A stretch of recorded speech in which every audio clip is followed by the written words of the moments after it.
On behalf of Public Affairs Forum of India, I'd like to extend a warm welcome to all policymakers, dignitaries, and other guests present here today. I'd also like to welcome three distinguished members of Parliament, Shri Shashank Mani Tripathi, Shri Manish Tiwari, and Shri Lav Krishna Devaralu, who have gracefully accepted to be a part of this exciting panel on legislation on growth. A warm welcome also to Javed Syed, Chief Content and Strategy Officer, Money Control, who would be the moderator for the panel. The interplay of law and economic growth has always been an intriguing subject for experts around the world. By providing a stable and clear legal framework, governments have the opportunity to encourage entrepreneurship, job creation, and long-term socio-economic prosperity. In a vast and diverse country like India, legislation has historically played a critical role in furthering development, from liberalizing the economy to streamlining taxation, and has been instrumental in creating a conducive environment for business to grow. As tech breaks through and digitization opens a new array of opportunities for all sectors of the Indian economy, we'll need many more such deliberations and debates in the Parliament that can translate into forward-looking legislation to make businesses more resilient and future-ready. It is in this context that the role of legislators in furthering business and economic growth becomes very crucial. Amongst the aforementioned, they initiate important local development projects, and their engagement with constituents ensures inclusive and effective economic policies. One of the most crucial aspects of a legislator's duty is to lead discussion on critical issues which directly impacts business. Coming to the panel would be following a conversational format and would look to deliberate on some of the key issues around business and economic growth in India. So over to you, Javed. Thank you. Thanks a lot, Anandita. Welcome all. We have a very interesting bipartisan, or may I call it tripartisan panel here with us. And I think this discussion will sort of set the ground for the heavyweight cabinet ministers that follow later. So the theme today is legislating for growth. And we live in a world where the definition of growth itself is under question. So there are different perspectives for growth. Is growth just an economic construct, or is it a social metric? There are many definitions of growth. There is growth as traditional definition of growth is economic growth measured in terms of GDP and output. But now there are many other concepts. There is inclusive growth. There is equitable growth. So my first question to the panelists is, how do they define growth, and what do they think is desirable growth? And maybe start with the senior-most member of this panel, Manish Tiwari.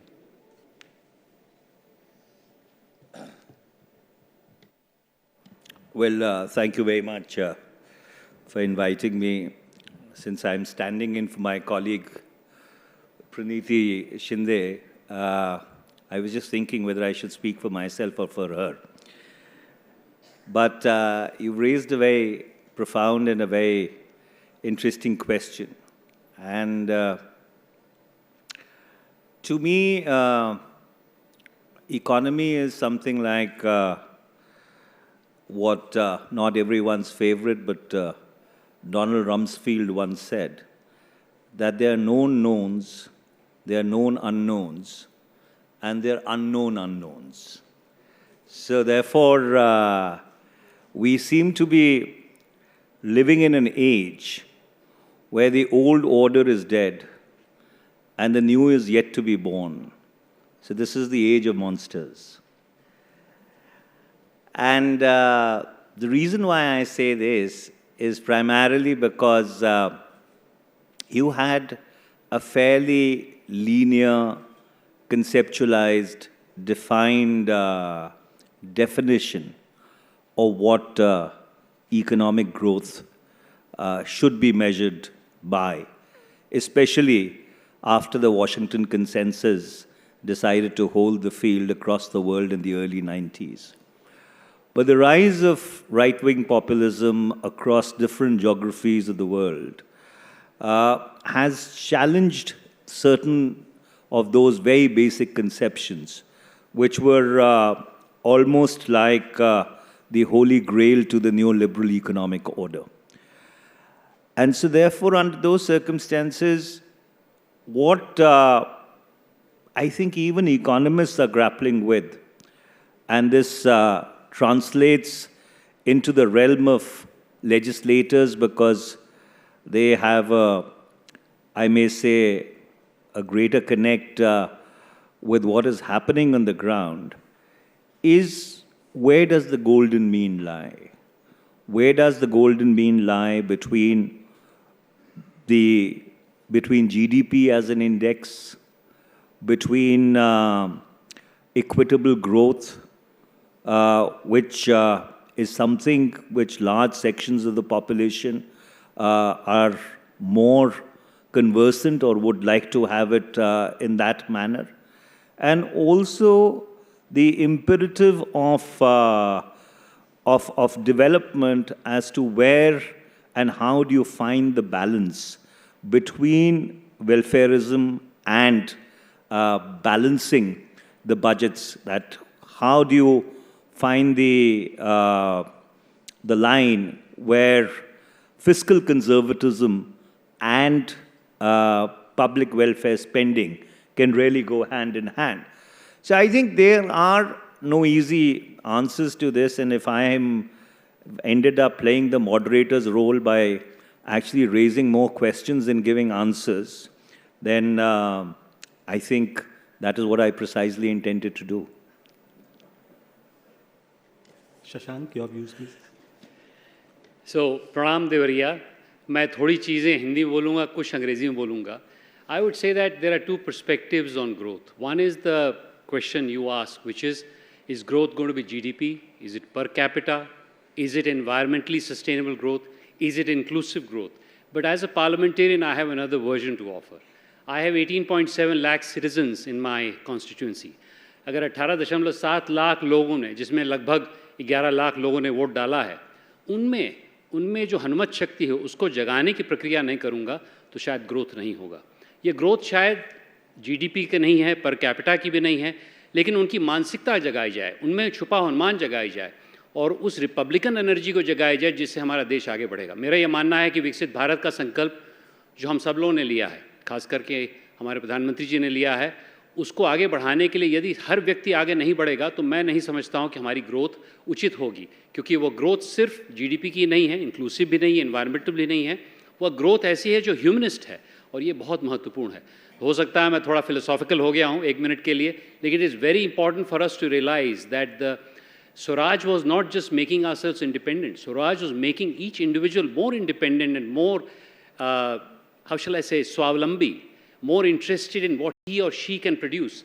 And also, indeed, I think growth is not just an individual phenomena. Growth is a network phenomena. When people in Devariya, Kushinagar, my constituency grow, it is not just an individual grows. It is our duty that we connect people to grow. And having experienced Jagrati Yatra for many years, my experience says that growth is never an individual phenomena. Growth is always about satsang, growing together. So that's my answer, sir. Thank you. Lavu? Thank you for inviting me to FAPI. For me, I see both economical growth as well as social growth going together. And we as a country are trying to do both of this together, and on top of this, we are trying to be as sustainable as possible. We have seen other countries, example, China, wherein economic growth has taken much far ahead, but socially, it's still lacking behind. I don't think a country like India should aspire for something like that. And I see both of them as two eyes: economical growth and social growth, and just making good in your business and having those uni families is not just important, but community as a whole coming together in the crisis as well as in celebration. I see that as the actual growth. All very wise and measured answers. Shashank, this one is for you. Given the mandate of the 2024 elections, the composition of the parliament, and the adversarial relationship between the treasury and the opposition benches, what prospects do you see of growth-driven legislation being enacted? Firstly, this whole parliamentary elections was based on two very opposing ideologies. One was an ideology which was based on विकसित भारत. आज नहीं, अपने बच्चों के लिए हम लोग सोच रहे हैं, 25 साल के लिए सोच रहे हैं. And on the other hand, the opposition was putting out खटाखट के नारे, संविधान बदलना है. Sorry, I want to make this slightly political because to land my point I have to. And therefore, I think we are very charged up by the fact that this population of 140 crore people, of which 100 million people voted or were allowed to vote, of which 64 million voted, chose something which was दूरगामी. उन्होंने अपने बच्चों के बारे में सोचा, ये नहीं कि अगले परसों मेरे बैंक अकाउंट में 8,500 रुपये आ जाएंगे. तो मैं साधुवाद देना चाहता हूँ भारत की जनता को that they endorse this parliament by saying that you come into power with a long-term agenda of growth. And as I discussed before in my answer, growth is not just GDP growth. Growth is also the growth of individuals, growth of culture and other things. Now, coming to the point you raised, which is I think we are in absolute majority. The NDA has got a very strong government. Our colleague on the left-hand side is also part of that government in that sense. I think we are charged up. We're very interested in having an honest debate with the opposition, and I think the opposition is doing a good job. I think we need to make sure that together we charge up for the next 25 years and do it. In terms of legislating for the growth, I mean, there are hurdles. There are many things that we need to do. There has to be, this is a passion that I have held for the last 16 years, there has to be a groundswell of udyamita, of entrepreneurship, which drives growth. It cannot just be sarkar se growth आएगी. It has also to be समाज को ले जाना, private sector को ले जाना. यहाँ कई private sector के लोग बैठे हुए हैं. मैं उनको आग्रह करना चाहता हूँ, आप समाज की तरफ देखिए, सरकार की तरफ मत देखिए हर समय. सरकार को मैं आग्रह करना चाहता हूँ, मैंने भी अंतरिक्ष की रणनीति बनाई है, तो मैंने देखा जब हम लोगों ने उस समय बात करना शुरू किया तो सब लोग सरकार की तरफ देख रहे थे. सबसे प्रथम आज के डिजिटल में तो हमारा प्राइवेट सेक्टर कर रहा है. So this whole of nation approach to growth, which is how the prime minister is defined how we should work in the next 25 years, is essential for us to take forward. And I'm delighted that PAFI is a forum which is taking all these factors together to make that happen. Manish, you want to respond to Viksit Bharat versus Khatagat?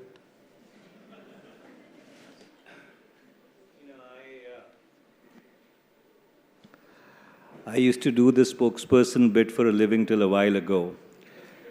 And so therefore, I don't want to regress into that role again. I can still do it, and with great amount of aplomb. But let me focus on something far, far more fundamental. Look, there is a very basic dichotomy between India's political narrative and India's economic narrative. In 1991, when we reoriented our economic model and tried to put it in sync with what is or was the Washington consensus, globalization, you liberalized your economy, that's a consensus which has held across 3 decades, across different administrations. But the fact is that India's political lexicon or India's political language or even India's political orientation did not make that quantum shift, which we economically did in 1991. So while we may be centrist in our economic philosophy, we are still very left of the center insofar as our political thinking is concerned. And that, unfortunately, for all the rhetoric, is true about the Bharatiya Janata Party also. And let me demonstrate that. If you look at it, when these gentlemen were in the opposition for 10 years, you know, one of the things which they were very, very passionate about whipping is the Manrega paradigm, right? गड्ढे खोदने की scheme है, पैसे खराब करते हैं, it does not create durable assets. What happened between 2014 and 2024? The Manrega budget went up from 30,000 crores to 90,000 crores. Manrega work days increased from 15 lakh person days to 31 lakh person days. Why did this happen?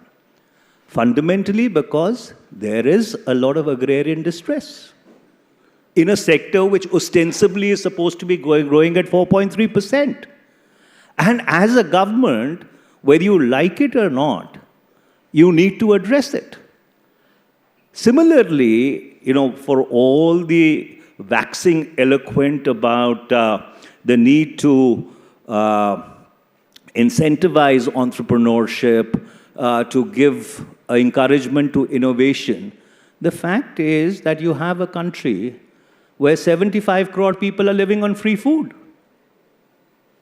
That's a reality that you cannot run away from.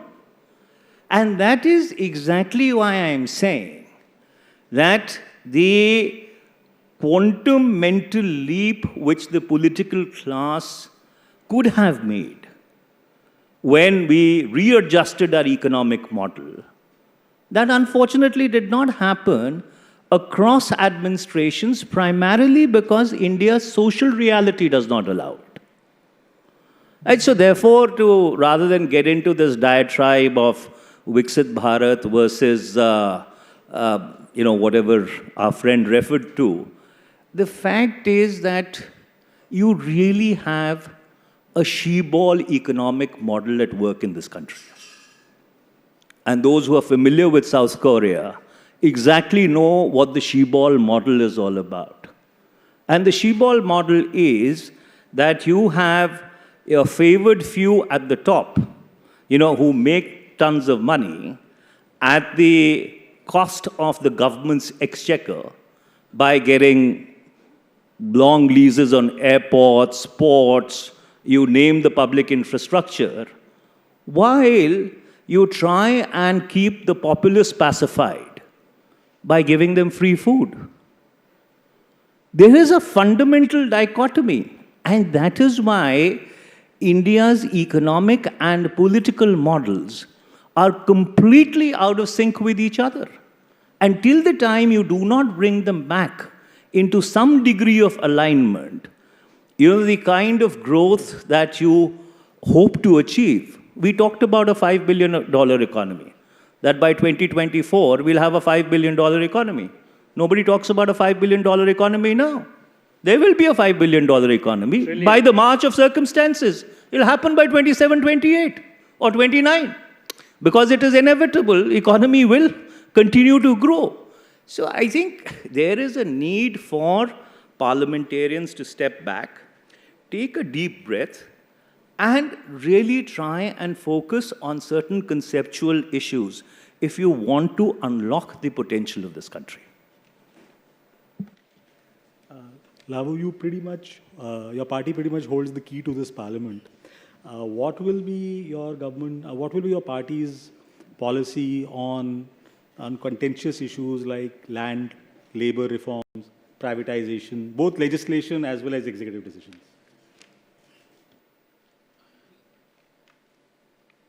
For everyone here, I think we have to roll back by 3 months or so. And when we take in the results that have come in Andhra Pradesh, that gives a really good example of what people are aspiring for. In Andhra Pradesh, in the last 5 years, from 2019 to 24, there was huge push on welfareism. And almost 90% of the population has given some dole or the other. And when the results came, the party that was in power didn't get even 10% of the seats. So it kind of says, people, not just in Andhra, people across this country, they don't want the status quo. They don't want indecisiveness. They want a decision to be made, and the aspirations of the people have also changed. The results shows that aspirations have also changed. We don't want just a dole. We want better facilities, better roads, better education facilities, better healthcare facilities. We have to address that. We have to continuously move that needle forward. We cannot just say yes, we're going to give this out, but we're going to relax on the other things. Say, for example, everyone is on the mobile phone now, and what it has done, how it has changed our thought processes. You can order anything on, Amazon, Swiggy, It's the same thing the people, when I go into my constituency, people are expecting the same thing with regards to the registration of land. They want everything to be done at the doorstep. They don't want to run around the offices. If they have to get any benefit out of it, they want it to be happen within a day or within few hours. Because that's what, when the private person can do it with something can be delivered to your doorstep, why can't government can do it on, why can't government can't do it? That's a question that, my constituents are asking me. And that's what the mindset that is there. So when it comes to land reforms, other reforms, yes, we are inclined towards going in the same direction, wherein we want to put the citizen as the center of it, not the government and not our as a legislators or the government. Don't keep ourselves as the center of it, but put the citizens at the center of it and deliver the goods to them. Manish, Congress is the original party of liberalization. But in the last few years, actually a decade or so, many observers of the view that there has been a leftward lurch. I think partly you touched upon it in your last answer as well. But if you could just tell us that what are the key what are the key features of the Congress Party's economic agenda as of 2024? It's exactly the same as it was in 2004, growth with equity. And I will explain as to why it is so. Sorry. When India started liberalizing in 1991, the first few years till about 1996-97, you had an upward growth trajectory. But 1996-97 onwards, you entered a phase of jobless growth, whereby your economic numbers were looking good, but that was not really translating into benefit to the people, or it is not as if the gains of that economic progress or development or forward movement were being harvested by a majority of the people. And that is the inflection point where the whole specter of economic inequality started holding the field. And then you went on to the NDA years of 1999 to 2004, where partly they tried to address the problem. But I think since there was a bit of an ideological muddle between the social reality of India and what perhaps was their economic outlook at that point in time, it did not run its course. So when the UPA government came in 2004, we decided that we will create a rights-based architecture, whereby you will have a paradigm whereby growth would translate into social equity. And that's why, on one hand, you had almost an 8% growth year on year for 10 long years, despite the great economic meltdown of 2008, the 2011 Euro crisis, and you had this entire framework of a rights-based architecture which got created. The right to information, the right to employment, the right to free and compulsory education, the right to food, the whole National Food Security Act. So, therefore, there was an attempt to try and see that the fruits of that economic growth actually go to the last man in the last row. And to be fair to the NDA BJP government, they actually followed through with a majority of those schemes. For example, the entire food scheme is nothing but an extension of the National Food Security Act. It's actually still governed by the National Food Security Act. The Manrega continues to play out in exactly the same fashion as it was conceived. So, as I said, that there may be an economic aspiration on one hand, and there is a social reality on the other. Till the time you are not able to make that mental leap of faith and say that the new liberal economic model, which is premised on something which is a fundamental disconnect from the social realities of certain countries, is the way forward for us. I'm afraid you will continue to try and do this balancing act. And it's a balancing act, if you look at it with the wisdom of hindsight, it's not played out badly for this country. It's actually played out very well for a country of 1.4 billion people. Lavo, this one is for you. So back in the day, Chandrababu Naidu was referred to as the CEO of Andhra Pradesh. Today, Andhra Pradesh, Telangana, Tamil Nadu, Karnataka, they're all competing for investments. They're all competing for companies to come set up plants there. So how do you see that scenario moving forward in the south? Do you see Andhra inching forward there? How do you see it panning out?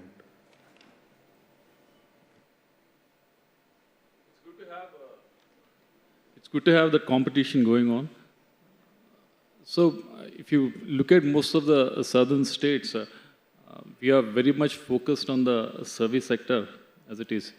And coming to Andhra Pradesh, after 2014 bifurcation, we have been dealt very badly. Economically, we are literally pushed back because the day we were bifurcated, from the day we were bifurcated, we are a deficit state, a revenue deficit state. So we have all these challenges, and on top of that, we don't have any capital city or any major city or any major industry or any major institute in residual Andhra Pradesh. We have all these challenges that are in front of us, and we're trying to address them.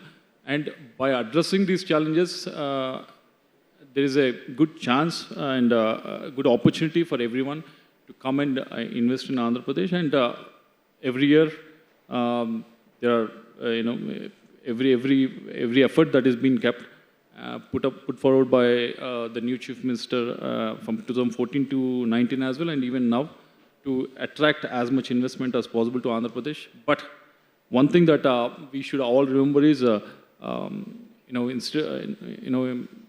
easier thing that we all doing is giving out industrial incentives. But the difficult things that we are trying to shy away from giving out good power tariffs or better logistics facilities, which these are the issues that Andhra Pradesh government, the difficult issues that we are looking at and trying to address them. On a lighter note, he doesn't have a capital, but I am the capital of 2 states here. Shashank, moving to a different this thing. We spoke about the south, but there is this entire north versus south debate that keeps on rearing its head. So, how do you see northern states, eastern Uttar Pradesh, how do you see you progressing on the economic parameters? What steps do you think should be taken there? This entire thing of investments going to the south, not coming to the north, what is the strategy to combat that? Firstly, I wouldn't want my honorable colleague from the parliament to get away with some of the statements he has made. So I'm going to respond to that and then I'll come to your question. Muddle thinking हमारी नहीं है.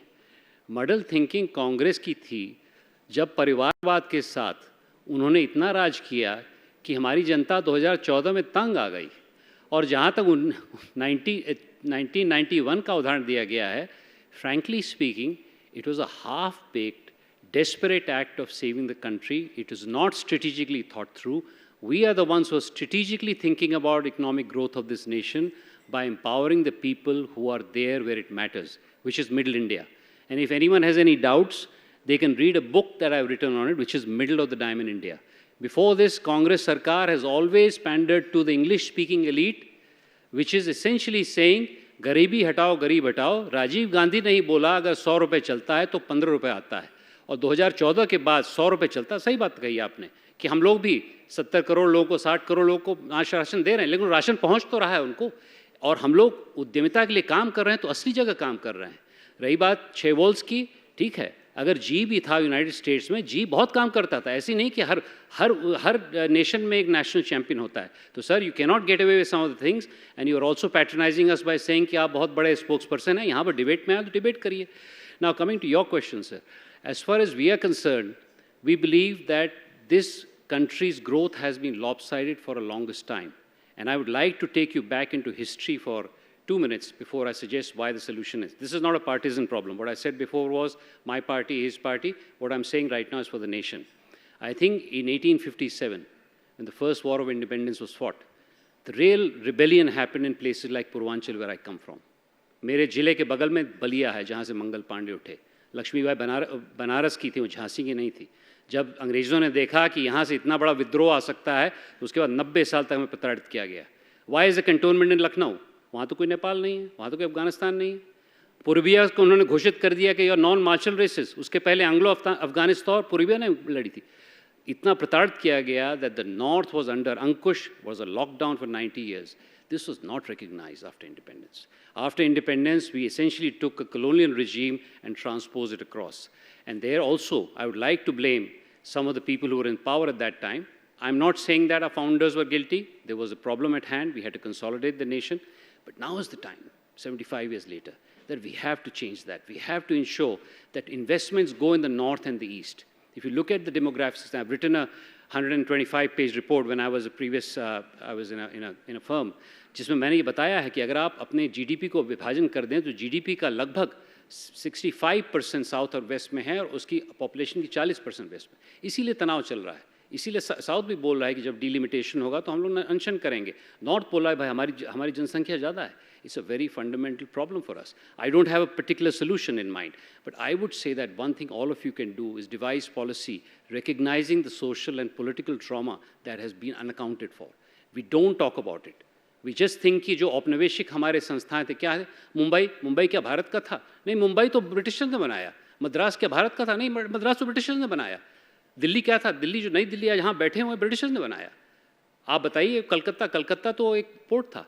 तो इस प्रकार से अगर हमें असली भारत में जाके अगर हम लोग उद्यमिता और जिसके बारे में मनीष भी बोल रहे हैं एंटरप्रेन्योरशिप करें तो तभी जाके भारत का उत्थान होगा. तो मैं आपसे आग्रह करता हूं कि यदि अगला पॉलिसी वाला इन्वेस्टमेंट आपको करना है तो कृपया करके नॉर्थ की ओर चाहिए.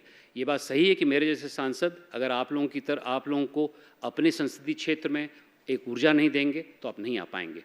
माई submission is that we should really focus in the next 25 years on making sure that investment, talent, institutions, and I'll be very pleased to say that I have managed to convince ISRO to put up a small space station in my constituency. The kind of effort I've had to put to do that is enormous, but we have to do it. I'm not saying the South has not to progress. They're fantastic people, I think, and I do this train journey every year and I go to the South, I feel energized. But I'm here to appeal to you that please make sure that it's not lopsided. It is not a recipe for good thing. The American nation at 75 went through a civil war because the South and the North were not aligned. We don't want that to happen. We are one nation. We want to take it forward in that way. Thank you. Alavo, do you have anything to say to what Shashank just said? What do you think? Do you think that the delimitation exercise that is going to take place, is that going to be a flashpoint? Flashpoint for? Flashpoint for the country. I don't think so. I don't think so. It's going to be a flashpoint for the country. But one thing that we all are looking forward is, you just mentioned about the South India being economically competitive. But at the same time, we want to have our voice also to be heard in the parliament. And for that to happen, when the delimitation is going to happen, definitely the number of seats or the percentage of seats that's going to increase in the other parts of the country. We expect the same thing to happen to southern states as well. Because coming from Andhra Pradesh, we have a Japanese problem. Our fertility rate is around 1.6, which is coming down. The population of our state is coming down. On top of that, another compounding problem is that people of Andhra are very well, they travel really, really well. They migrate really, really well. You see the number of visas that are being issued by American Embassy, American Consulate at Hyderabad, it's phenomenal. Obviously, we'll get some money back from the remittances back from US and everything, but our population is actually dwindling. If you go by the existing formula, obviously we're going to lose out on the political capital that we're going to have. And definitely, at least on speaking on behalf of Andhra Pradesh, we expect that formula to be relooked so that the percentage of the seats that are going to increase is going to be on par with any other state in North India or East India or Western India, so that our voices are heard properly.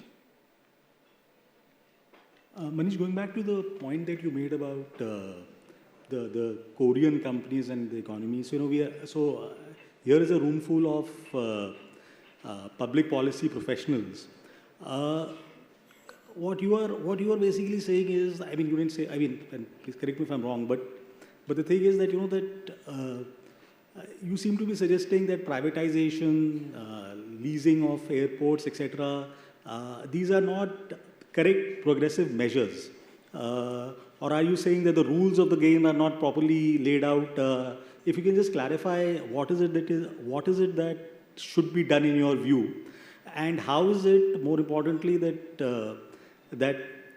political parties, the government, and Indian industry can sort of move hand in hand, step in step? Thanks.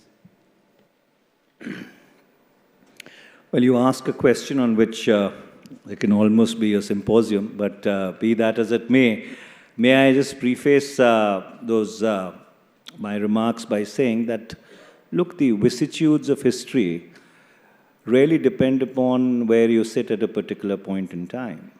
And from where I come, if I can say it with the fullest sense of responsibility, that the partition of India was actually the partition of Punjab and Bengal.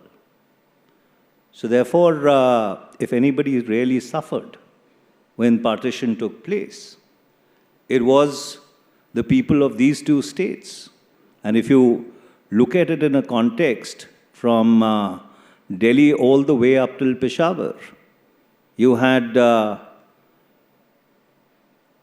almost 500,000 people killed and over 2 million made homeless. So I think when we look at history, yes, everybody is entitled to their narrative of history, but if you look at it in a slightly broader context, and the reason I'm making this point is because Punjab picked itself up and ultimately ended up becoming the granary of India within 40 years of the partition. So there are narratives and narratives. But coming back to your question, look, there is nobody who is against private entrepreneurship, private enterprise, private potential, right? But I think a clear distinction has to be made. Public assets are public assets, and public assets have been made out of public money. So therefore, public assets, if they are being run in an inefficient manner, the solution does not lie in privatizing them. The private sector can create its own entrepreneurial assets with the kind of enterprise spirit that they have. There is absolutely no difficulty with it. And there are large number of companies around this country which have not only created wealth for themselves, but they have created wealth for the people. But I do very strongly and fundamentally believe that assets which have been created out of public money should not be privatized in a cavalier manner. You know, I sit on the Standing Committee of Finance, or used to at least in my last term in Parliament. I mean, if you look at the entire IBC process, the IBC process is a joke. Here you have public assets or assets, even private assets created out of public money, I mean, money lent by banks, which have been handed over at 75–80% haircuts. I mean, by what stretch of imagination is that fair? Since we are running out of time, I do not want to belabor this point, but yes, I do strongly believe in the enterprise and the potential of the private sector, and anything that the private sector creates with whatever sources of financing it is able to access Whatever employment it creates is more than welcome, but I think this fundamental distinction between public assets and private assets needs to be maintained. So Ajay has told me we have another 10 minutes, so we are not running out of time. So we ignore this for a while. Shashank, do you want to respond to what the point that Manish has made? No, I would say that to a certain extent, public assets and the money that we have as a parliament is accountable to the parliament. So that is risk averse, that has to be put into things which are for enablement. But fundamentally, the shift we seek over the next 25 years, it'll take some time, is as Indian economy grows, is that proportion going to remain the same or decrease? And I'll give you some stats. When World War II happened in 1948, the public amount spent that Germany, France, UK were having is 10% of national income. But they got so anxious about World War II कि करीब 30 साल बाद 1980 तक उनका spend France में 55% हो गया, UK में 35 हो गया, जर्मनी 45 हो गया. इसलिए उन्होंने एक वेलफेयर स्टेट खड़ा कर दिया. वेलफेयर स्टेट में क्या हुआ कि उन्होंने समाज की शक्ति को संग्रहित नहीं किया. हमारी सरकार ये बोलती है, और कुछ ऐसा नहीं कि एकदम प्रत्यक्ष है, कुछ हद तक सही है कि हम लोग भी उसको ढूंढ रहे हैं, ऐसे विकसित भारत बढ़ रहा है, कि अगर हम लोग आज की तारीख में हमारा सरकार का स्पेंड है 15% से 18%, अगर आप स्टेट और गवर्नमेंट को आगे ले लें, तो अभी भी हम लोग ऐसी स्थिति में हैं कि जो वेलफेयरिज्म का मॉडल यूरोप ने हमें दिया है उसको न अपना के हम लोग समाज की शक्ति को करें, तो कई चीज़ें जो आज की तारीख में सरकार कर रही है कल की तारीख में सरकार को न करना पड़े. मैं आपको सत्य बताता हूँ अपने ही कॉन्स्टिट्यूएंसी का. मैं पिछले 3 महीने से मैं सांसद बना हूँ. मैं उसमें कम से कम 4 दिन मैंने प्रत्यक्ष रूप से लगाए हैं अपनी मेडिकल सिस्टम को ठीक करने के लिए. बड़ा सौभाग्य है, मेरे डीएम, मैं आईटी दिल्ली का हूँ, मेरे डीएम आईटी दिल्ली की हैं, मेरे सीडीओ आईटी कानपुर के हैं, मेरे एसपी भी आईटी रुड़की के हैं, मेरे सीएमओ 10 साल से नेशनल हेल्थ मिशन में काम कर रहे हैं. मेरा बड़ा सौभाग्य है, बड़ी अच्छी टीम है मेरी. मैं उनके साथ मिलजुल के मैंने बोला इसका एकदम कायाकल्प कर दिया जाए. लेकिन सत्य तो ये है कि अगर मैं अपने सीएचसी जो गौरी बाज़ार का है सीएचसी जिसमें 50 बेड का अस्पताल है, अगर उसको ठीक करने के लिए कुछ करूँ भी तो ऊर्जा नहीं आएगी सरकार की, क्योंकि वहाँ का डॉक्टर समझता है कि मैं कुछ करूँ.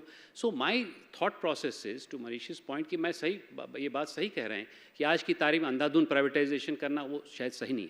लेकिन as we grow, as we become a 7 trillion economy, 5 trillion, 10 trillion, which is largely inevitable, and I think we'll take our own time if we were to get there faster or slower. But this point is important that we need to deploy the energies of the private sector and civil society so that if we have a whole of nation approach, at least in my personal imagination, सरकार का किरदार होना चाहिए जामवंत का. आप हमारे हनुमान हैं. और मुझे क्षमा चाहता हूँ, मैं एक छंद खोड़ के अपनी वाणी को विराम देता हूँ. कहाँ रीछपत सुन हनुमाना, का चुप साध रही बलवाना, पवन तनय बल पवन समाना, बुद्धि विवेक विज्ञान बिठाना. आप में सब चीज़ है. The citizen of this country has everything, but we have patronized him. उसको सब्जेक्ट बना के रखा. नहीं, उसमें छुपा हनुमान जगाइए. आपने राइट्स बेस की बोली, हम तो रिस्पॉन्सिबिलिटीज़ की बात करते हैं. हम बोल रहे हैं आपके रिस्पॉन्सिबिलिटीज़ हैं, आपकी इतनी अच्छी, इतना खूबसूरत आप लोग हैं, आप जगाइए उसको. ये हमारी मानसिकता है, तब जाके आगे बढ़ेगा. हो सकता है मैं आदर्शवादी हूँ, maybe I am slightly idealistic, but I feel that over the next 25 years, if we really raise the, as I was saying before in my answer to the growth question, कि 18.7 lakh citizens of my district, forget about the rest of the country, मैं अपनी district के 18.7 लाख लोगों को जगा दूँ, उनमें हन्मक शक्ति को जगा दूँ, चमक जाएगा मेरा जिला. तो मैं समझता हूँ कि how do we create policy as policy experts which enables rather than which does. Today the bureaucracy is into the Hanuman mode. मैं ही सब कर लूँगा, मैं ही पहाड़ उठा लूँगा. नहीं, आपको enable करना है.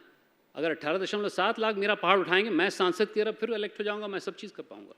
सो if I have gone into a bit of adhyatma, I apologise, but I do feel that we have to relook at the way we have talked about nation building. It cannot copy the Western European model. It's a cul-de-sac. It's a national cul-de-sac. And Europe is today suffering from that. And I think we should not go in that direction. Can I just respond to that, primary health center, the CHC question, which my honorable colleague raised? See, that's something which every member of parliament grapples with, medical facilities at the primary level. But tell me, if somebody spent 2 crore rupees to become a doctor, he's not going to go and work in a primary health center, whether you like it or not. Till the time that's exactly what I was saying, till the time you do not look at the system in a holistic manner, you can't quick fix it. You cannot put band-aids on it. The fact is that on an average, a child who does not get into a government medical college, who goes to a private medical college, by the time he ends up doing his MD, his parents have almost spent 2 crore rupees.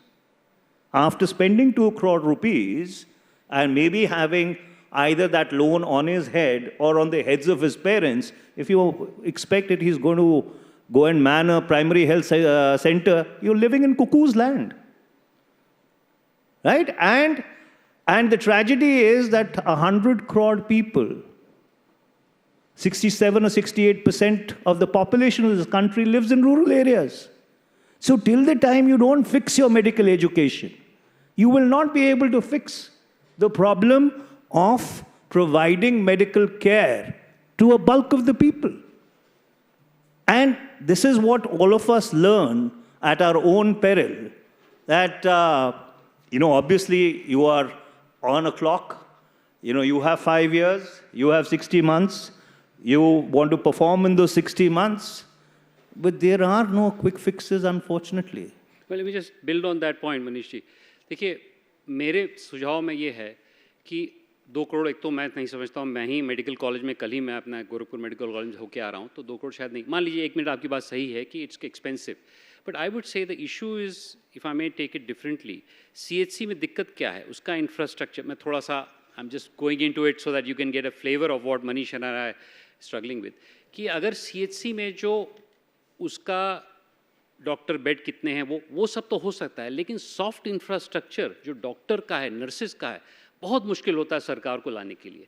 So I think what we should move towards is some kind of public private partnership even at the PHC and CHC levels, so that we are able to do some things which the private sector does or this community does well and otherwise. So we don't have to debate this to death right now, लेकिन मैं ये कहना चाहता हूँ कि हम लोग को एक जो साझेदारी चाहिए सरकार में, समाज में, प्राइवेट सेक्टर में, वो मिसिंग है.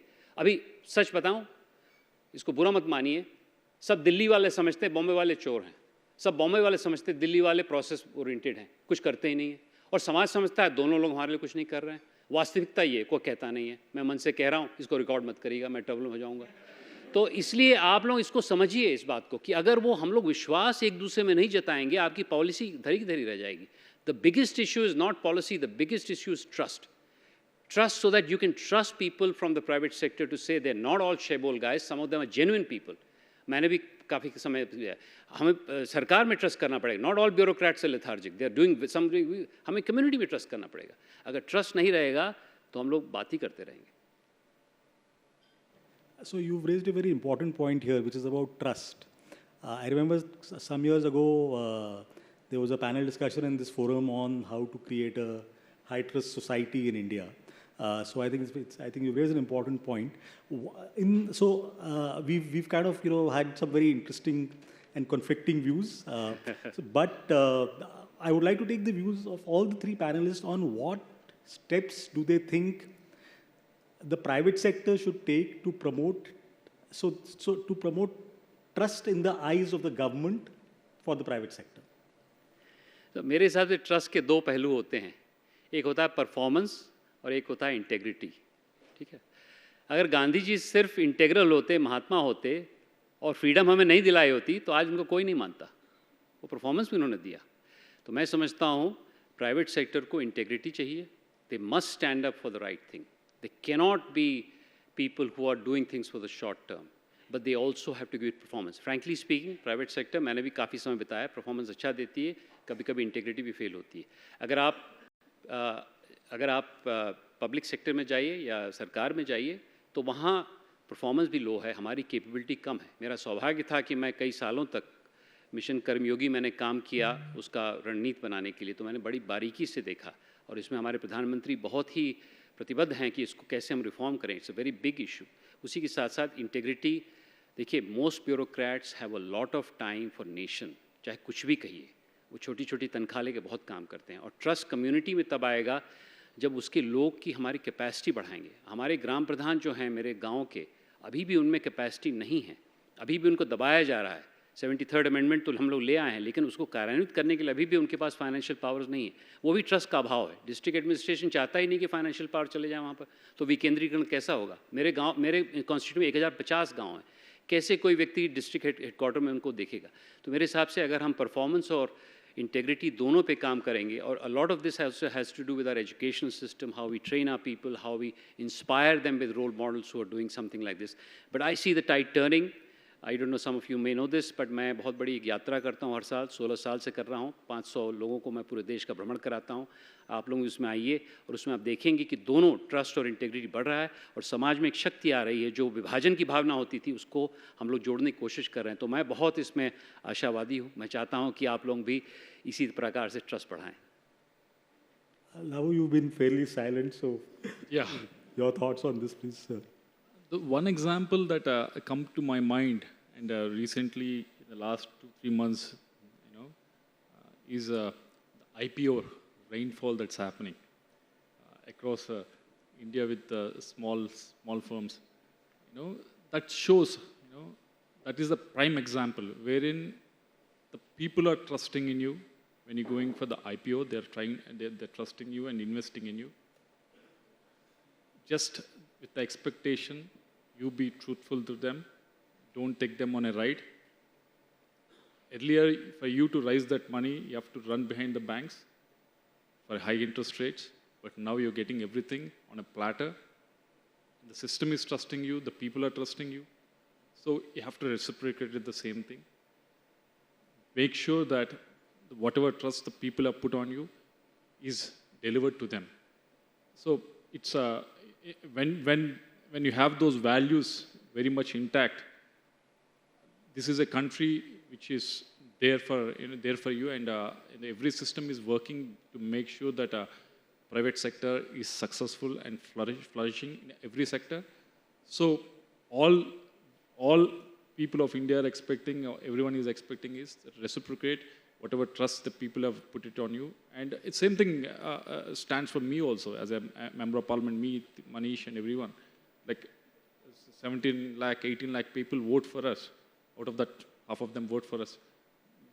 Believing, trusting that every day we're going to think about them, we're going to better their facilities, better the opportunities that are given to them, and give them a level playing field. This is what they look for, and this is what they expect us to stand for. So I get elected, I take them for a ride, I won't be visible on the ground, I won't be listening to them.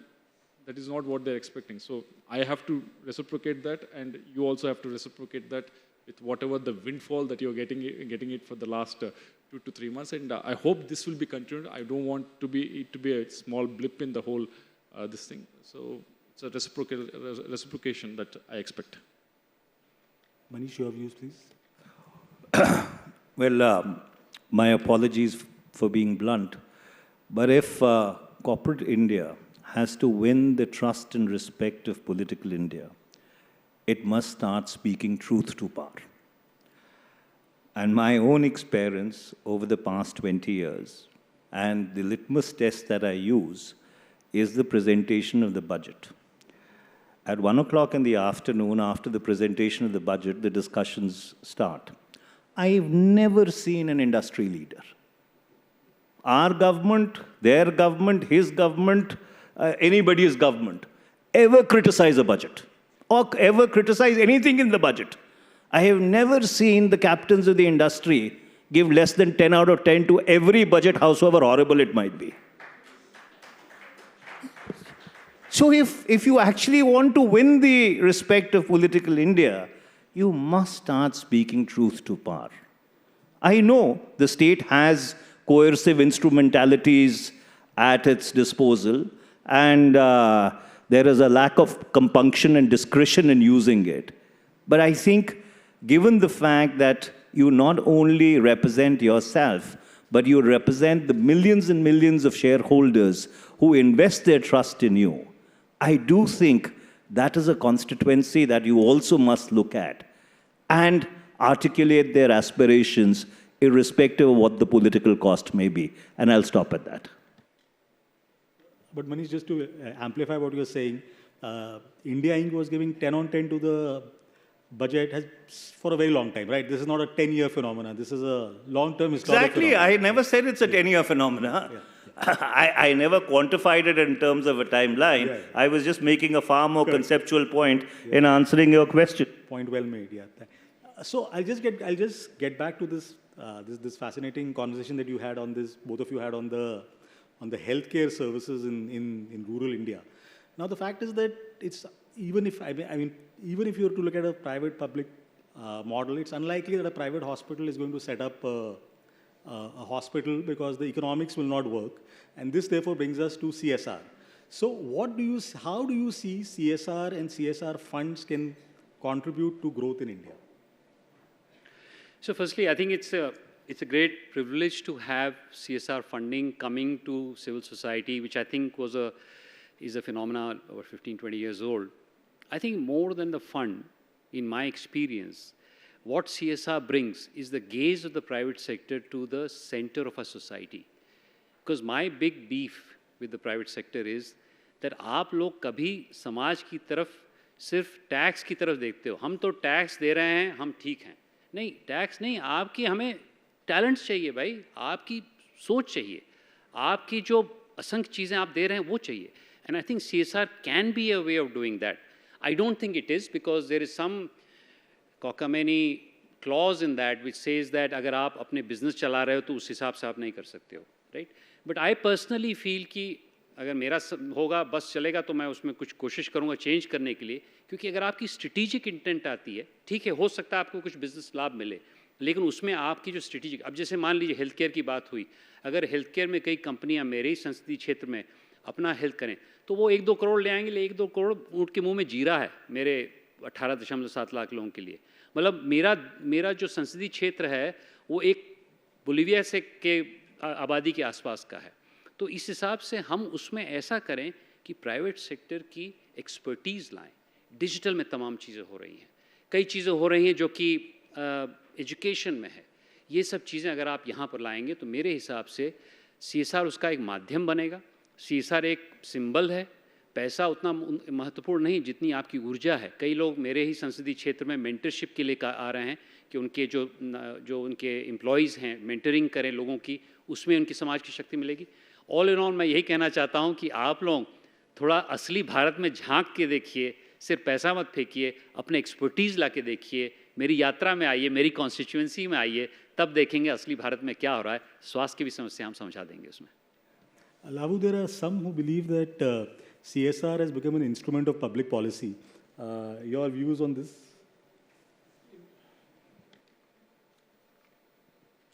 CSR, all the MPs or all the public servants, all the everyone every government wants it. If you've seen the floods that have happened recently in Andhra Pradesh and the amount of CSR that has been given in Andhra Pradesh, it's phenomenal. It's mind-blowing. Every industry has come forward and said, yes, we are going to give it to you. But what we expect, as my colleague has already expressed, is that pick up a field wherein you can, which is close to the field of expertise that you have. Pick up a field, and I know you might not have that bandwidth, but try to make a small change, small nudge here and there. I think that will go a long way in serving the place where your industry is existing. I think it goes a long way in actually having that good relationships with the society that is where the industry is there. Because a lot of the times when I see there's a lot of textile industry that is there in my constituency, there are a lot of pharma industry, cement industry that is there in my constituency. And most of the time, my constituents, when they come to me and they say, sir, this industry is very nice to me. I was like, when I say, did they give anything, any jobs or anything? Like, no, sir, they not just jobs, but they've gone one step further and actually participated in, say, for example, Jal Jeevan Mission, various places, they have actually come forward and participated and contributed something towards that. And so it kind of creates that good, healthy environment in that area where this industry is existing. So I think this should be used in a better way, and should be not just be giving out a dole to someone or giving out money to the DM there and say, you do your work, I'm not bothered about it. Instead, we expect them, it will be great if they're more involved and delivering it on the ground. Manish, the 2% CSR funding was introduced during UPA's time. Do you think it served its objective? See, I think the whole paradigm of corporate social responsibility funding needs to be rethought and reimagined. And the reason why I say that is, see, you can't have a situation whereby corporates say that, look, we have created our own foundations and we will give our corporate social responsibility funding to our own foundations only. And those foundations will then decide what their priorities are, and the money would be spent on that basis rather than going into communities. At times where manufacturing units are located, there is absolutely zilch spending in the communities which are impacted at times adversely by that industry being there. So I think there is a need to fine-tune, and there is a need to reimagine some of these corporate social responsibility paradigms, because my own experience, I used to represent a rural constituency in my last avatar, 1,500 odd villages. We had a lot of big and small industry, not as big as the coastal states, but yes, a fairly even-sized industry. But I did not see any funding go into the local communities at all. And when I would talk to them, they would tell me that, look, we have a kind of a central mechanism to decide as to how our CSR funds are going to be disseminated. And obviously, there was a lack of trust that if we give it to people outside our own foundations, whether that money is properly utilized or it is not utilized, that's a big question mark. And so, if you pardon my saying so, it's become a kind of an incestuous system. You take from one hand, give it to the other hand decides the priorities, and those priorities, more often than not, are not in sync with what the needs of the local community are. So, I don't think there's any need to increase the percentage, but I think there's a need to fine-tune and target it better. So, lastly, I'm going to touch upon a somewhat emotive issue. What does the panel think about private sector reservation, and what impact will that have, if it ever happens, on growth? Firstly, Javed, I must commend you. You are the only panelist who has managed to get a 17.42 seconds above the panel discussion. You must have a real pull with Ajay and team. So it's the other way around here. I think reservation is a complex subject. And what I would say is that we need to match the needs of society with the needs of meritocracy.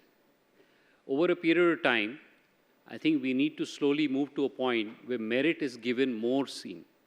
But it's also a fact, and this is something the private sector finds very difficult to digest, that there are some identities, there are some suppressions, there are some things which we have to get over by giving them an advantageous point of view. So to be honest with you, Javed, I haven't thought this through very, very deeply, but I think that we need to match social justice with some kind of meritocratic action. I think our government is thinking hard about it. I know there is some discussion and there's some noise in some of the states about this. I won't want to give a very firm comment on it because I'm not equipped to, but I do feel that the policymakers here and the private sector has to recognize that when you come, and this is where I go back and I appeal again to you to come to the real India, and I think I'm not pretending that Devariya is the only place. There are other places near to where your areas are. Dive deep into it, and then you'll realize that there is some evidence which suggests that unless you give some kind of leg up to some communities which are really backward, even in the private sector, you'll be doing injustice to our country. But I'll leave it at that. I don't have a very firm point of view on this. Manish, your view? Look, it's a mystery rolled into an enigma dressed up as a riddle. So, I was the national president of the NSUI, the National Students' Union of India, when Mr. Vishwanath Pratap Singh decided to bring 27% reservation for the other backward classes. I was a personal witness to what followed subsequently, especially in northern India, where unfortunately intense, young students immolated themselves. And after that, one of the first cases that I did as a lawyer was the Indira Sahni case. I was representing an intervener. And I had the occasion of actually sitting in court for months to an end and listening to and in a small way participating in a very animated debate on affirmative action that took place. There is absolutely no ambiguity that historical injustice needs to be addressed. There is absolutely no ambiguity with regard to the fact that socio-economic backwardness needs to be addressed. There is absolutely no ambiguity to the fact that while there has been a vertical proliferation of the fruits of affirmative action on a matrix, the horizontal proliferation has not been to that extent.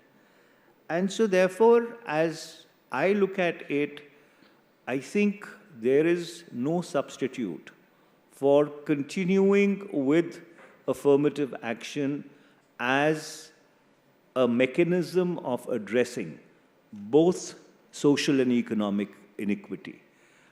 Social and economic inequity is a reality that we cannot run away from. And as India's economy would grow, and already over 75% of India's GDP is really in the private sector, the impulse for affirmative action of some kind in the private sector would also grow. I don't think there's any running away from that. Till the time corporate India can actually find a way of creating a mechanism whereby these socio-economic inequities within their workforce start getting addressed. So, yeah, I mean, that's what I think. Yeah. When there were protests that were going on in Gujarat, Rajasthan, most of them who were protesting for the reservations are the ones I was like a little taken aback. I was like, all of these communities are very much forward communities which are asking for these reservations. So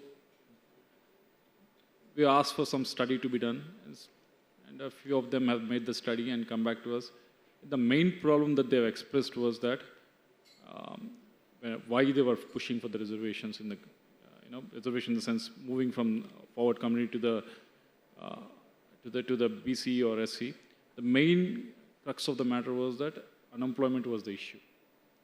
So when there was an unemployment issue, they were like, okay, the best way is for me to move to a different category so that I can get the government employment. I think it holds the same for the private sector as well. If there's less number of jobs that you're creating, obviously, we'll be doing the easier job of pushing the reservation into it. So the more you grow, the more number of jobs you grow, the more number of equity you can give, the more number of the more amount of equality that you can give in your industry. I think there'll be less push for the reservation in the private sector. So I think the question and answer lies with you. So that's my take. Thank you. Thank you. We've just had a very, very honest but very civil debate. And if Parliament can also function like this, it would be great.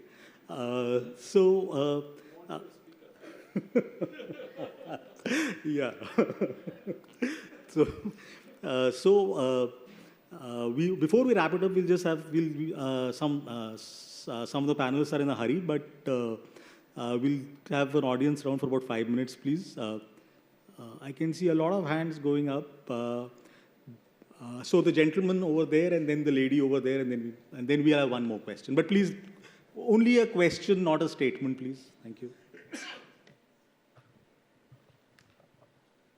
As we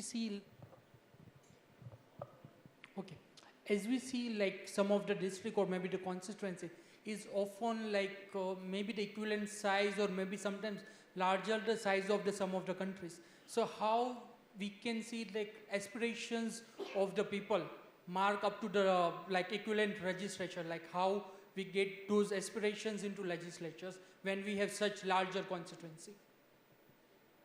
Who would like to take that question? I can take that. So I would say that if I look at my constituency, which is left to right or east to west, 100 kilometers, and north to south, 75, with a total population of about, give or take, 27 lakhs, 2.7 million, with a voter base of about 20, then that is right now the size of a small country. And let's reflect back, जब हम लोग की स्वतंत्रता मिली थी, तो हम लोग 30 करोड़ लोग थे लगभग, सांसद उतने ही थे, आज 140 करोड़ लोग हैं, सांसद उतने ही हैं. तो मेरा ये कहना है कि उनकी एस्पिरेशन को मैप करने के लिए हमें गणतांत्रिक ऊर्जा को ही इस्तेमाल करना पड़ेगा. अगर ये मैं समझता हूँ कि मैं एक सांसद 18.7 लाख वोटर या 19 लाख वोटर को सेटिस्फाई कर पाऊँ तो असंभव है. इसीलिए हम लोग की रणनीति यूरोप से अलग होनी पड़ेगी. अगर यूरोप को देखें, जहाँ वेस्टमिंस्टर पार्लियामेंट्री कॉन्स्टिट्यूंसी मतलब अभी भी है, तो उसमें 600 लगभग एमपी हैं. उसका पॉपुलेशन जानते हैं कितना है, 70 मिलियन है लगभग, 80 मिलियन अब हो गया होगा. तो इसलिए मैं समझता हूँ कि हम लोग को जो रणनीति बनानी है वो गणतांत्रिक होनी पड़ेगी. और चाइना ने जो किया 30 साल तक, जो कि टॉप डाउन अप्रोच था, चाइना से ही लेके चाइना बहुत टॉप डाउन रहता है. तो इसलिए हम लोग को ऊर्जा नीचे से उठानी पड़ेगी, अपने में जो छुपा हनुमान जिसके बारे में बात करता रहता हूँ, और उसके लिए हमें इनेबलिंग सरकार करनी पड़ेगी. तो मैं समझता हूँ कि हर व्यक्ति में एक छुपा हुआ एस्पिरेशन है, उसको जगाना बहुत महत्वपूर्ण है. मैंने एक बहुत बड़ी शोध करी है ह्यूमन पोटेंशियल की. अगर हमारे में ह्यूमन पोटेंशियल, और वो भी अलग अलग है, जाति की जो बात हुई, रिजर्वेशन की बात हुई, अगर आज मेरे ही गांव में चले जाइए, मैं बरपार गांव में आता हूं, तो मेरे पास भी एक दलित टोली है, एक ओबीसी टोली है, एक सवर्ण टोली है, एक टोली. उसमें भी आप आइडेंटिटी देखेंगे तो आइडेंटिटी अलग है. पूर्वांचल की भी आइडेंटिटी अलग है. पूर्वांचल भी अपने आप को दबा समझता है. मैं समझता नहीं पूर्वांचल नहीं, अगर आप झारखंड चले जाइए जहाँ बिरसा मुंडा उठे थे 1900 में, वहाँ की आइडेंटिटी अलग है. सो मैं ये समझता हूँ कि the approach we have to take for a country like constituency has to be qualitatively different from other legislators are doing in the world. And this is where policy people like you must come and put in that enabling mindset. How do we rise the citizens and they make the thing happen? Thank you. Can I just supplement to that? You see, you ask a very profound question. The first thing that you need to do is you need to scrap the anti-defection law. Because the anti-defection law, as well intended it might have been, has taken constituency, common sense, and conscience out of the parliamentary institutions. You see, it's a strange dichotomy. While it has not stopped the menace of defections, which has gone from retail to wholesale to mega supermart, on the other hand, what it has done is that while you are elected by that little person who walks up to the booth and presses that button on the machine, your parliamentary life is actually run by the ubiquitous whip. So you are really a slave of whip-driven tyranny, and that's why at 2 o'clock in the afternoon, when Parliament meets for actual business that it is supposed to meet for, there is no quorum. Primarily because legislation is incubated by some joint secretary, who then gives a one-page note to some minister, who comes and makes a presentation of the bill in Parliament, and then a whip is given to the treasury benches to vote for it, and to the opposition benches to vote against it, and that's the end of it. And the reason why I say this is, it is not that Parliament never used to function before 1985, before the anti-defection law came in. At that point in time, if you read the parliamentary debates, ministers or governments had to walk the extra mile, not only to build a consensus with the opposition, they had to walk the extra mile to build a consensus first within their own parties. And that's why you've had some of the most celebrated dissents actually coming from the treasury benches rather than the opposition benches. So, and that's why one of the first private members' bills that I moved when I came to Parliament, more than a decade and a half back, was actually to open up the legislative space by moderating the rigors of the anti-defection law. It has completely killed democracy in the parliamentary and the legislative institutions. And also, there's as Manish has just mentioned, there is another one called Private Members Bill as well, which we work for, like a constituent like you will come to us like with saying this is the issue. There's industry that comes to us. This is the issue. Maybe we try to NGO comes with the issue, and we try to work on it, create this private members bill. It's only pushed to some Friday evening, which might happen or might not happen. And take for example Obama years of 8 years, wherein he has taken this initiative of taking the petitions, wherein if on a particular subject he was getting good amount of petitions, he was making sure that it goes to the legislative and making sure that that change is being made. So that kind of opportunity right now is not with us. We have to follow the dikkat of a party, and we have to follow that line. So that kind of, as Manish has mentioned, that kind of make it little regressive in the whole process of it. There was a lady here who had a question. The last question, please, here. I'm sorry, we run out of time, so no more questions after this. I'm sorry. Hello. Aditi Nanda from ISPP. In the start of the session, you mentioned that growth is a satsang. It's a collective phenomena. When every individual moves in the direction of positive growth, that is the actual growth. तो वो energy कैसे generate करें सब में? नहीं, देखिए, मेरे हिसाब से अगर आप किसी देश के इतिहास को देखें तो 2-3 देशों के इतिहास को आप अध्ययन कर सकते हैं। इज़राइल को देखते हैं। इज़राइल का जब जन्म हुआ तो बहुत संघर्ष था उस समय, मतलब एग्जिस्टेंशियल संकट था। तो उस समय उनको एनर्जी उससे मिली। जब यौम किपुर वॉर हुई, जब गोल्डा मेयर आई, उस समय प्रधानमंत्री बनी, जब उनके पास फिर सोशलिज्म का एक सत्र आया, फिर उसके बाद हट गए, तो उनको एक और एनर्जी मिली through transcendence. They created a national mission for entrepreneurship. I am not giving India's example, I am giving another country's example. Let's translate it to ourselves. अगर हम लोग को ट्रांसेंडेंस करना है तभी सत्संग हो पाएगा. सत्संग तभी होता है जब हम अपने को छोड़ के अपने से बड़ी चीज़ को अपनाते हैं. सत्संग तभी होता है जब अपने को भूल जाते हैं, अपने आप को एक समूह में समाहित करते हैं. ऐसा नहीं कि अपने आप को भूलना पूरी तरह चाहने.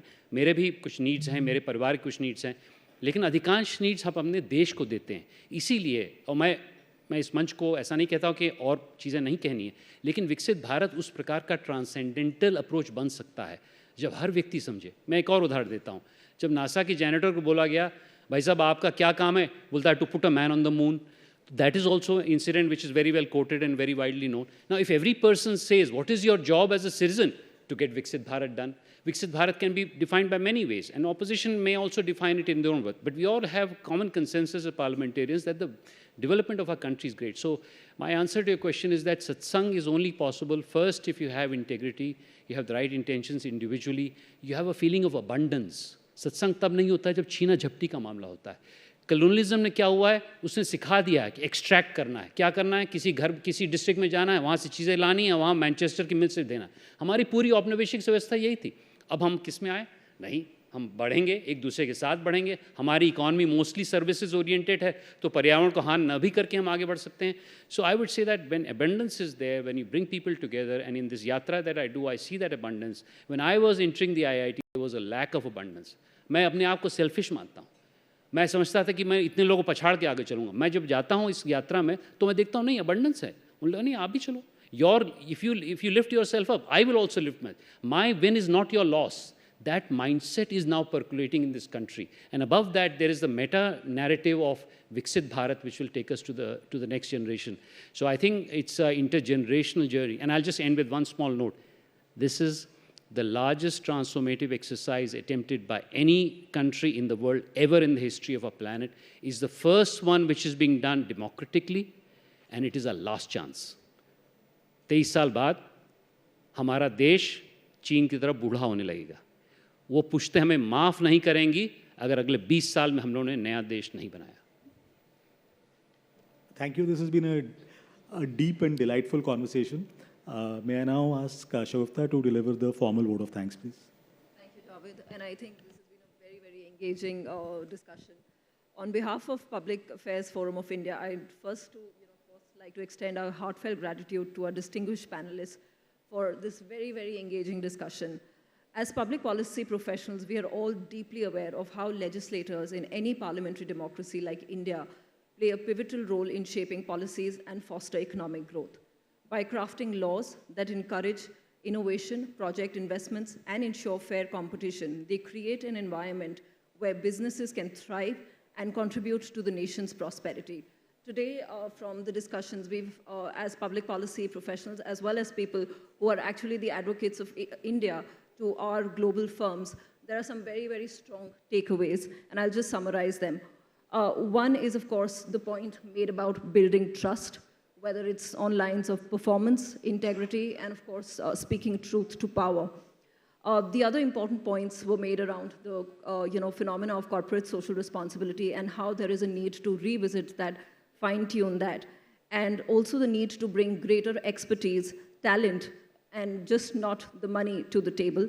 Also the fact about the increasing competition between states and how that is actually delivering healthy models of effective governance, because all citizens are demanding more services, and as a result, government as well as private sector is coming together to deliver those services. Of course, the larger point around what private sector can do to encourage and inspire youth and sort of get more and more people together and create that network impact. And the good part is that when we look at India in terms of its entrepreneurship journey, of course, it is already making very, very progressive strides. And as private sector, we continue to remain committed to supporting India in that journey. Another very important point that was made was, of course, and this is as public policy professional, I don't think any one of us sort of does not understand the importance of this, the very need to deepen partnership between the government, industry, civil society, and of course, citizens, who's the last mile in terms of the actual beneficiaries. Once again, I'd like to thank all the panelists here for your effective and very, very important work that you're doing. All the individual efforts as well as the collective efforts that you put together as parliamentarians is very, very important to us in terms of the collective growth that we make as India together. PAFI is grateful for your presence today, and we, of course, look forward to a very, very strong and continued engagement with each one of you. Thank you to this very, very engaging audience as well. I would request you to kindly stay on. We will be starting our next panel immediately. With that, thank you, everyone.